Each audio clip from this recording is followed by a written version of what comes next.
Professor Graham Riches is the director of the School of Social Work and Family Studies at UBC and is considered an expert on food banks and food security in Canada.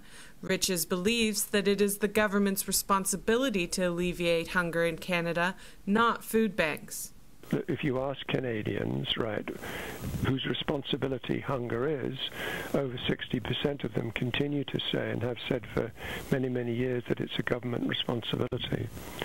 So I think there's a whole issue of values and ignorance about what the problems are, a touching belief, if you like, that charity somehow is a response to this, you know, because we're all kind, compassionate people and we'll give our can of beans. And that's without getting into the whole issue of the quality of the food that's given to food banks and whether it's the kind of food that you would serve up for dinner at home, you know, give to your family, give to your friends. Riches goes on to say that food banks actually hinder the problem of hunger in our country. You can look at food banks in different ways. There's the sort of outpouring of the community, generosity, altruism at that level and the community involvement, but I would argue that they're really part of the problem of hunger in Canada. They're not actually solving it. They've helped to institutionalize it, and really, if one wants to deal with the problem, food banks have to go. You know, the receipt of food in that way is a very demeaning, stigmatizing experience for a lot of people, even though it may help so keep the wolf from the door, so to speak. But it's not an answer to hunger. I mean, the Canadian Association of Food Banks actually has quite a radical agenda in terms of what it proposes at the national level.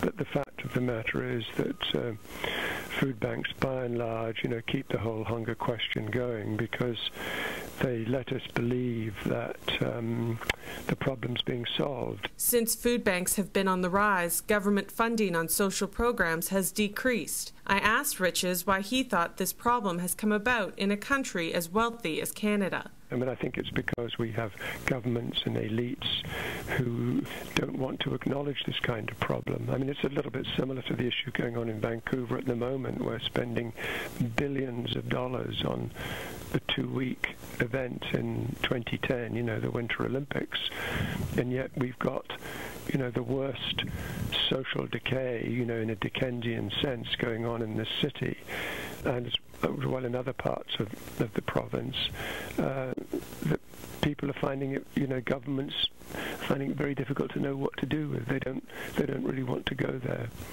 And I think, you know, we've been sold a bill of goods. Riches also believes that the media socially constructs the issue of hunger as a matter for charity and not a political question. But he argues that charity is not an adequate response to the problem. Well over a third of food banks actually say they can't meet the demand, so I think that's a pretty telling sort of statement.